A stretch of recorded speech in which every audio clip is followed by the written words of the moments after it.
नमस्कार, जोहार झारखंड देख रहे हैं आप। आपके साथ मैं हूं शिप्रा झा। बुलेटिन में बात करेंगे सबसे पहले बड़ी खबर की। दुमका से बड़ी खबर है, जहां पेड़ से टकराई कार और कार में आग लग गई। धू धू कर कार जलती हुई दिखाई दी। आपको बता दें कि बाल बाल इसमें कार सवार बच गए।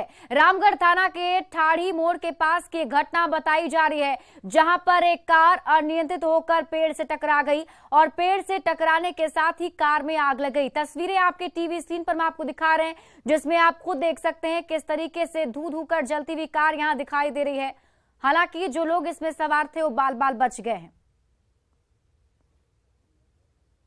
खबर गिरिडीह से है, जहां इंजीनियरिंग छात्र विशाल सिंह की हत्या के बाद उसके शव को जला दिया गया। जला हुआ शव खंडोली मोड़ के पास बरामद किया गया है और इस घटना के बाद परिजनों और स्थानीय लोगों ने शव के साथ सड़क जाम कर दिया, जमकर हंगामा किया, जिससे पूरे शहर में गाड़ियों का परिचालन ठप हो गया।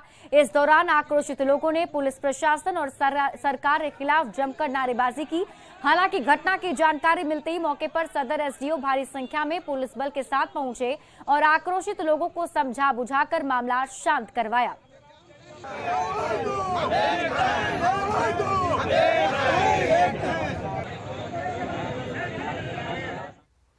वर्तमान में उस पर एकदम त्वरित कार्रवाई हो रही है। अभी मैटर ऑफ इन्वेस्टिगेशन है। एसडीपीओ साहब भी यहीं पर हैं और बाकी जितने भी यहाँ बंधु हैं, मैं ये कहना चाहता हूँ कि प्रशासनिक पदाधिकारी से पहले मैं इसी शहर का नागरिक हूँ और मैं आप ही के बीच का एक बेटा हूँ। मुझे बहुत दुख है कि इस प्रकार की घटना हुई है और किसी के साथ भी अगर इस तरीके की घटना हुई है, इसका ड्यू इन्वेस्टिगेशन होगा और इन्वेस्टिगेशन के आधार पर जिनको दोषी है उनको कड़ी से कड़ी सजा मिलनी चाहिए और पुलिस उसके लिए बिल्कुल ही प्रयास कर रही है। बोकारो के सेक्टर 12 थाना क्षेत्र के तेतुलिया मौजा के बारी कोऑपरेटिव में लगातार जमीन विवाद के मामले सामने आ रहे हैं और एक बार फिर से कोर्ट में मामला चलने के बावजूद जमीन पर कब्जा करने की बात सामने आई। इस दौरान जमकर मारपीट हुई, जिसका वीडियो भी सामने आया है। मामले में दोनों पक्ष ने सेक्टर 12 थाने में लिखित आवेदन दिया है। पुलिस इस मामले की जांच में जुट गई है। एक पक्ष ने दावा किया कि एक खतियानी जमीन है जिस पर वर्षों से वो लोग रहते आ रहे हैं। वहीं दूसरे पक्ष ने अपनी दावेदारी करते हुए जेसीबी के साथ जमीन पर धावा बोल दिया। मारपीट में कई लोगों के चोटिल होने की बात भी सामने आ रही है। एक्चुअली क्या है कि उन लोग संख्या थे कि 50 से 60 आदमी अचानक से आए जेसीबी लेके और हमारे ज़मीन में जो है वो लोग घुस गए। जब उसको रोकने गए तो वो लोग हमले के ऊपर हमला किए, हथियार भी लाए थे और बोल भी रहे थे कि तुम लोग को मार देंगे, ये कर देंगे। हम हलियो हुआ तखन हुआ ले अले जिसे भी अले तो हियाँ जखन देवाल तोड़े लगले तखन हम हुंदे ले लिए कहलिए देवाल तोड़े ले तो के क्या हुक्म दिल तो कुछ नहीं बोलो हथुन लग क्या हुक्म दिलो। तखन वो मनोज कहे ना कि कहे मनोज, तखन वो कहे कि क्या हुक्म दिल है हम तोड़े कही तो तोरा क्या हुक्म दिलो, हमारे घर में लोक न खोई के तो क्या हुक्म दिलो तोरा। चूँकि इसमें दोनों तरफ से आवेदन मिला है मुझे, तो इसमें दोनों तरफ से चूँकि ज़मीन है, एक प्लॉट है, उसमें दो दावेदार हैं, दोनों अपने तरीके से डॉक्यूमेंट्स दिखा रहे हैं। असल में ज़मीन किसका है नहीं है, चूँकि मामला शायद न्यायालय में भी है, इसके बारे में कोई जानकारी नहीं था। अभी पता चला है कि मामला न्यायालय में चल रहा है और ये चूँकि सिविल डिस्प्यूट है, अभी कुछ मारपीट की घटना हुई है वहाँ पर, उसमें दोनों पार्टी ने अपने अपने तरीके से आवेदन दिए हैं। उसमें हम लोग FIR करके उसमें अपने स्तर से अनुसंधान कर रहे हैं। कोडरमा जिला मुख्यालय के पास सरकारी भूमि पर अतिक्रमण कर बनाए गए घरों पर प्रशासन ने बुलडोजर चलाया। सीओ अनिल कुमार ने बताया कि पहले जमीन पर अतिक्रमण कर बनाए गए घरों में रहने वाले लोगों से जमीन संबंधित कागजात की मांग की गई थी, लेकिन उनके द्वारा किसी भी प्रकार के कागजात नहीं दिए गए, जिसके बाद इन्हें अतिक्रमित जमीन को खाली करने के लिए नोटिस भी जारी किया गया था। नोटिस की मियाद पूरी होने के बाद भी जमीन को अतिक्रमण मुक्त कराया जा रहा है। बता दें कि इस पूरे अभियान में जिला पुलिस की ओर से सुरक्षा बल भी उपस्थित थे। ये भूमि सरकारी भूमि थी, जिनको हमने नोटिस किए थे, उनके द्वारा किस तरह से प्रकार का कागज प्रस्तुत नहीं किया गया है। हम लोग अतिक्रमण चलाकर आज तोड़ा गया है। हजारीबाग में आज तड़के एक हाथी ने जमकर उत्पात मचाया और एक व्यक्ति को कुचलकर मार डाला। वहीं एक अन्य युवती को घायल कर दिया है, जिसे सदर अस्पताल में भर्ती कराया गया है, जहां से उसे रिम्स रेफर कर दिया गया। इस घटना से शहर में हड़कंप मच गया है और लोगों ने हजारीबाग चतरा मार्ग को जाम कर दिया। मृतक के परिजनों ने सरकार से मुआवजे और सरकारी नौकरी की मांग की। इस पर और अधिक जानकारी दे रहे हैं संवाददाता सुशांत सोनी। गांवों से अब हाथियों का झुंड शहरों की ओर प्रवेश करने लगा है। अभी हम हजारीबाग के खिरगांव में हैं, जहां देख पा रहे होंगे साफ तौर पर कई जो है यहाँ पे जामें लगी हुई है कि हाथी एक चपेट में आने से एक व्यक्ति की मौत हो गई है, वहीं कुछ लोगों की घायल की भी सूचना बताई जा रही है। 2-3 लड़कियां आ रही थी कोचिंग के लिए। उसी समय एक लड़की को पकड़ के हाथी सूर से पटका और पटक के उसके ऊपर भी चढ़ भी गया। जो लड़की अभी बहुत सीरियस है, उस लड़की को हम लोगों ने अभी हॉस्पिटल में भर्ती करके आ रहे हैं, जिस हॉस्पिटल का नाम है आरोग्या, उसमें हम लोगों ने भर्ती करके आए हैं और उस लड़की को भी सीरियस ज़्यादा है। नुकसान ये हुआ है कि एक आदमी को कैजुअलिटी किया है, जिसको हम लोग सदर अस्पताल में इलाज के लिए भेजे हैं। एक आदमी का डेथ हो गया है और लोग रोड जाम किए हुए हैं, हाथी बगल में ही है। और उस स्थिति में यदि उसका हाथी का मूवमेंट फ्री शोर होगा तो और कितना कैजुअलिटी होगा उसकी कोई संभावना नहीं है। लोगों को समझाया जा रहा है कि आप रोड जाम न करें, हम लोग हाथी को ट्रैक करके जंगल की ओर उसको भेज सकें। अब देखना यह होगा कि यहाँ के जो प्रशासन है किस तरीके से हाथियों के आतंक पर लगाम लगा पाती है, साथ ही साथ लोगों को सुरक्षा प्रदान कर पाती है। सुशांत सोनी, न्यूज़ 18 हजारीबाग। गिरिडीह के बगोदर में 1 दर्जन से अधिक महिलाओं ने वापस हिंदू धर्म को अपना लिया है। कुछ महीने पहले इन महिलाओं ने ईसाई धर्म को स्वीकार किया था, जिसके बाद ग्रामीणों ने वेहेप और बजरंग दल से मदद ली और महिलाओं की धर्म वापसी करवाई है। महिलाओं ने भी माना कि ईसाई धर्मावलंबियों के झांसे में आकर उन्होंने अपना धर्म परिवर्तन किया था। गांव के मंडप में पूजा पाठ का आयोजन किया गया और इसी दौरान महिलाओं को हिंदू धर्म में वापसी कराई गई।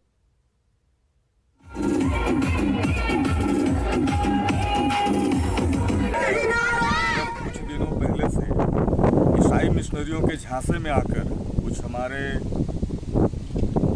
माताएं बहनें लोग ईसाई मिशनरियों के झांसे में आकर अपना धर्म परिवर्तन कर लेती। आज पूरे गांव के भाइयों के द्वारा, पूरे गांव के सहयोग से, विश्व हिंदू परिषद बजरंग दल के भाइयों के द्वारा, उनके सहयोग से आज पूरा इस गांव के मड़ई में, इस गांव के तमाम महिला पुरुष, छोटे बच्चे, बुजुर्ग सभी लोगों ने मिलकर उन लोगों के सामने, उन सभी महिलाओं ने आकर इसी मड़ई में पूजा कर यह शपथ ली कि हम लोग सनातन धर्म में थे, सनातन धर्म में हैं और सनातन धर्म में ही रहेंगे। राज्य कृषि उपज एवं पशुधन विपणन विधेयक का कारोबारी जमकर विरोध कर रहे हैं। विरोध की वजह से राज्य के पंडरा बाजार समिति की दुकानों को आज पूरी तरह बंद रखा गया। हाल यह है कि जो ट्रक दूसरे राज्यों से अनाज लेकर पंडरा पहुंचे, उसे अनलोड करने का काम आज पूरी तरीके से ठप पड़ा है। राज्य के पंडरा बाजार के कारोबारियों ने बताया कि इस विधेयक का आम आदमी की थाली पर सीधा असर पड़ने जा रहा है, क्योंकि मंडी शुल्क 2% लागू हो जाने के बाद चावल और दाल की बोरी समेत दूसरे खाद्यान्नों पर भी 2% रेट लागू हो जाएगा। ऐसे में प्रति बोरी 2% कीमत महंगी हो जाएगी। इस पर और अधिक जानकारी दे रहे हैं न्यूज़ 18 संवाददाता संजय कुमार सिन्हा। राज्य कृषि उपज पशुधन विपणन विधेयक 2022 का राज्य भर में विरोध किया जा रहा है और इसी विरोध की वजह से राजधानी रांची समेत राज्य भर में खाद्यान्न कारोबार प्रतिष्ठान बंद रहेंगे। हम इस समय मौजूद है राजधानी रांची के पंडरा बाजार समिति में, जहां सुबह से ही गहमा-गहमी बढ़ जाती है और जो ट्रक यानी दूसरे राज्यों से जो माल आता है उससे अनलोड करने की प्रक्रिया सुबह से ही शुरू हो जाती है। लेकिन आज पंडरा बाजार पूरी तरीके से बंद है। कुछ कारोबारी हमारे साथ हैं, हम उनसे जानेंगे कि इस विधेयक का आम आदमी के खान पान पर क्या असर पड़ेगा। हमारे साथ एक चावल कारोबारी, हम उनसे पूछेंगे कि जो विधेयक है, इस विधेयक को अगर आम आदमी से जोड़ लें तो आम आदमी की थाली पर कितना असर पड़ेगा इसका। जैसे हम लोग चावल बेचते हैं, चावल का व्यापारी हैं, और चावल जैसे 4000 रुपये क्विंटल का दाम है, तो उसमें 2% शुल्क होने से बाजार समिति 2% शुल्क जो लगाई है उस पर आम जनता के ऊपर महंगाई का मार पड़ेगी। आप दाल कारोबारी हैं जी, तो दाल कैसे महंगा होगा इसमें? दाल अभी मान लीजिए कि अभी 10,000 रुपये क्विंटल दाल बेचा रहा है, तो उसमें 2% टैक्स लग जाने से 1200 रुपया हो जाएगा, मतलब 10,200। तो आम जनता के ऊपर तो जरूर बोझ पड़ेगी। तो सरकार पर को इस पर सोचना चाहिए था कि इस महंगाई में हम आम जनता को कैसे सस्ता राहत पहुंचाए, न कि और 2% की बोझ डाले। इस पर सरकार को पुनः विचार करनी चाहिए था। यहाँ पर कुछ भी, यहाँ पर कोई कारोबार को लेकर कोई भी गतिविधि यहाँ पर नजर नहीं आ रही है, लेकिन यहाँ पर साफ है कि जैसा कारोबारी बता रहे हैं कि आम आदमी की थाली पर इस विधेयक का असर पड़ने जा रहा है। संजय कुमार सिन्हा, न्यूज 18, पंडरा, रांची। वहीं राज्य कृषि उपज एवं पशुधन विपणन विधेयक 2022 को लेकर झारखंड चैम्बर ऑफ कॉमर्स के अध्यक्ष ने बताया कि ये विधेयक कारोबारियों के लिए काला कानून है।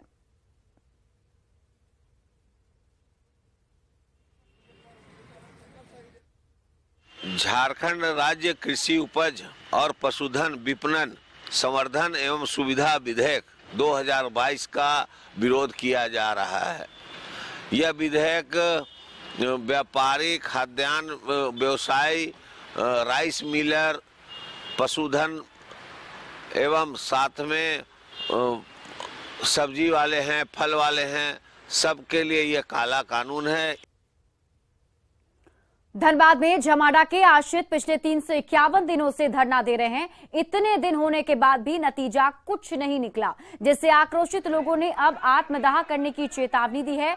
जमाडा के आश्रितों ने प्रभारी सह नगर निगम आयुक्त एमडी का घेराव भी किया।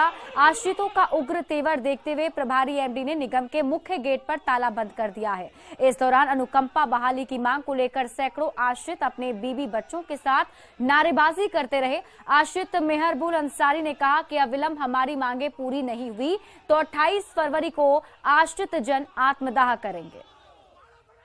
परिवार प्रदर्शन कर रहे हैं। यहाँ हम लोग 351 दिन हो गया है, जबकि एमडी साहब का मौखिक बयान था कि हम 120 दिन में प्रक्रिया पूरा कंप्लीट करने के बाद आप लोगों को नियोजन दे देंगे, लेकिन अभी तक हम लोग को नियोजन नहीं हुआ, जिससे हम लोग इच्छुक होकर के आशा परिवार जो है फिर से प्रदर्शन करने पर बात है। अगर इस हम लोग अगर नियोजन नहीं हो जाता है तो 22 तारीख को फिर से हम लोग जो है रोड में प्रदर्शन करेंगे, रैली निकालेंगे, और उसके बाद भी अगर नहीं होगा तो फिर 28 तारीख को हम लोग आत्मदाह करेंगे।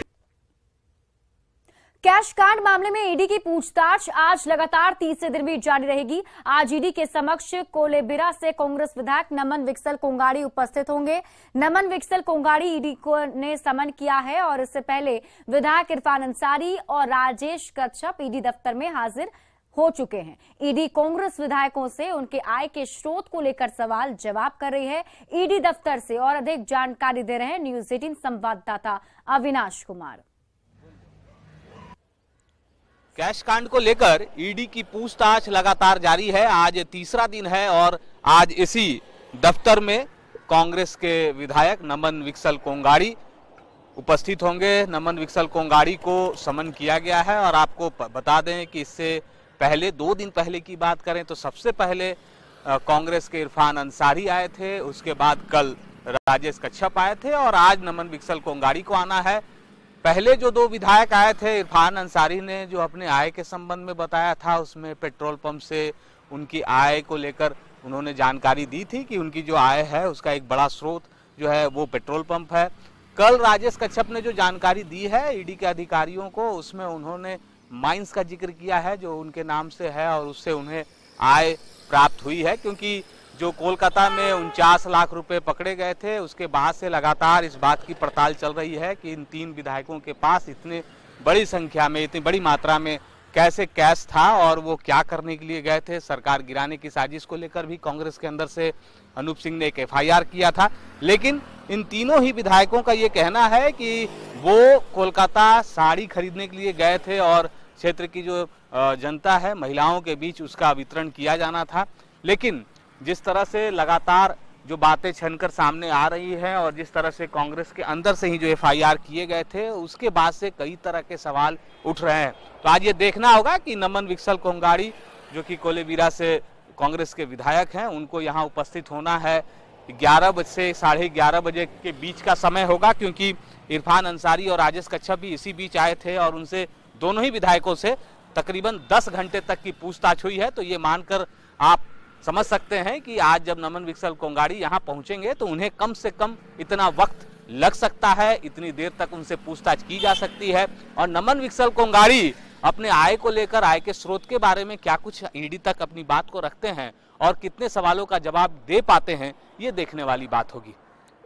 अविनाश कुमार, न्यूज़ 18, रांची। झारखंड सरकार की महत्वाकांक्षी योजना सावित्रीबाई फूले किशोरी समृद्धि योजना में छात्राओं से फॉर्म भरने और पैसे दिलाने के नाम पर मोटी रकम वसूली जा रही है। बिना पैसे के छात्राओं के फॉर्म को जिला कार्यालय तक पहुंचने भी नहीं दिया जा रहा है। इस बात का खुलासा बोकारो के चास स्थित रामरुद्र +2 उच्च विद्यालय में हुआ है, जहां छात्राओं ने चास अनुमंडल पदाधिकारी के सामने शिकायतों की झड़ी लगा दी। यह योजना राज्य के मुख्यमंत्री की महत्वाकांक्षी योजना है। इसके बावजूद इस योजना में पैसे का खेल चल रहा है। वहीं मामला प्रकाश में आने के बाद डीसी ने जिला समाज कल्याण पदाधिकारी को स्कूल भेजकर मामले की जांच का निर्देश दिया है। सावित्रीबाई फूले में ये हो रहा है कि हम लोग की जो 28 वार्ड की मैम है ना, सुस्मिता मैम, तो वो बोल रही है कि 1000 दोगी तभी पास करवाएंगे, और हम लोग सारा फॉर्म दे चुके हैं, फिर भी वहाँ जिला में जाके जमा नहीं की है। सावित्रीबाई में पैसा नहीं आ रहा, 1000 रुपया ले रही है। कौन मांग रही है? सुस्मिता मैम। क्या बोल रही है? कि 1000 देगी तभी पैसा पास होगा। 8वीं कक्षा से 12वीं कक्षा तक सरकारी विद्यालयों में पढ़ रही हैं, उनको हम लोग छात्रवृत्ति देना चाह रहे हैं।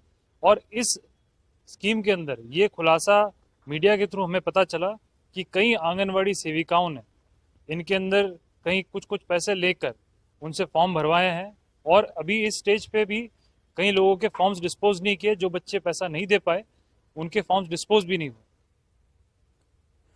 जामताड़ा में न्यूज 18 की खबर का एक बार फिर से बड़ा असर हुआ है। दरअसल न्यूज 18 ने सोमवार को नाला प्रखंड के सालदही प्राथमिक विद्यालय की दीवारों पर सीएम का नाम रघुवर दास, राज्यपाल और शिक्षा मंत्री का भी नाम गलत होने की खबर चलाई थी, जिस पर संज्ञान लेते हुए जिला शिक्षा अधीक्षक ने नाला प्रखंड के सालदही प्राथमिक विद्यालय का निरीक्षण किया।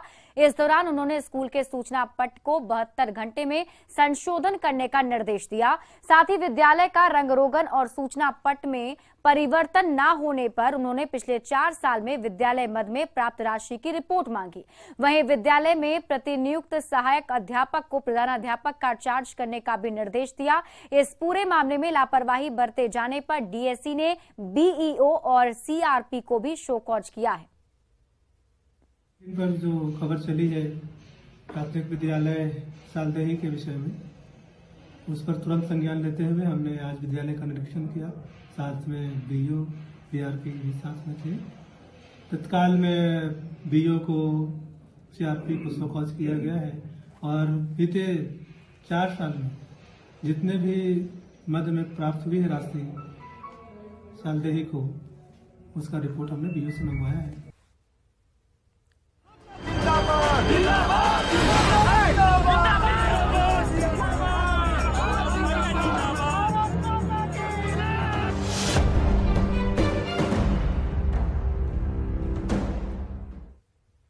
झारखंड सरकार के नियोजन नीति और अब तक के वादे के अनुसार रोजगार नहीं देने के विरोध में कई युवा रामगढ़ विधानसभा उपचुनाव में मैदान में उतरे हैं। युवाओं ने कहा कि सरकार के पास ना तो नीति है और ना ही नियुक्ति है। ऐसे में हमारे सामने रामगढ़ विधानसभा उपचुनाव के माध्यम से सरकार को जवाब देने का सबसे अच्छा मौका है।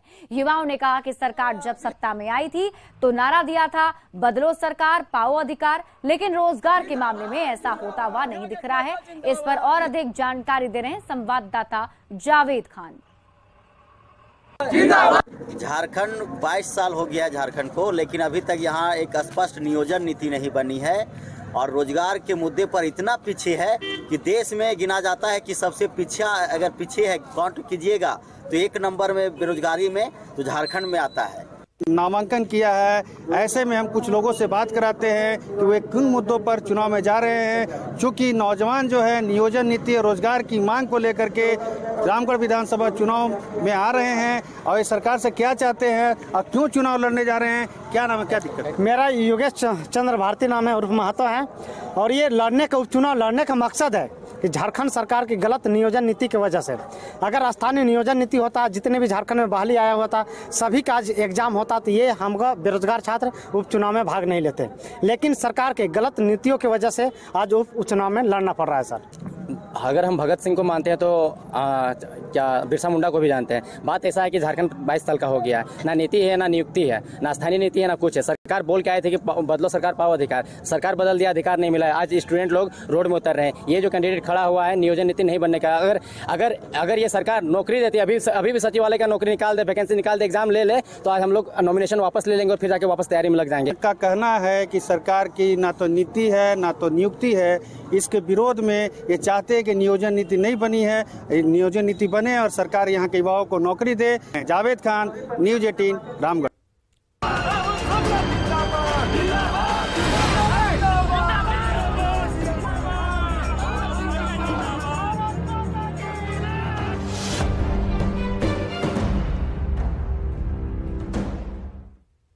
कांग्रेस के राष्ट्रीय अध्यक्ष मल्लिकार्जुन खड़गे का झारखंड दौरा को लेकर पार्टी ने कमर कस ली है। 11 फरवरी को हाथ से हाथ जोड़ो कार्यक्रम का शुभारंभ करने के लिए राष्ट्रीय अध्यक्ष आ रहे हैं और उनके कार्यक्रम को लेकर कांग्रेस नेताओं को काफी टास्क भी दिया गया है।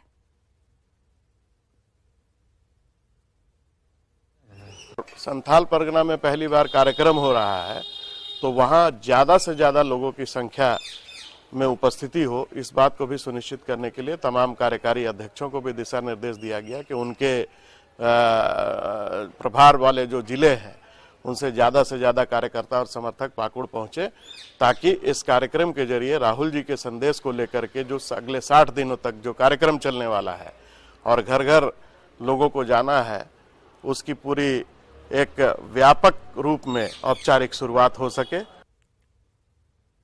और फिलहाल इस बुलेटिन में अभी के लिए बस इतना ही। आगे देखते हैं हेडलाइंस। Headlines presented by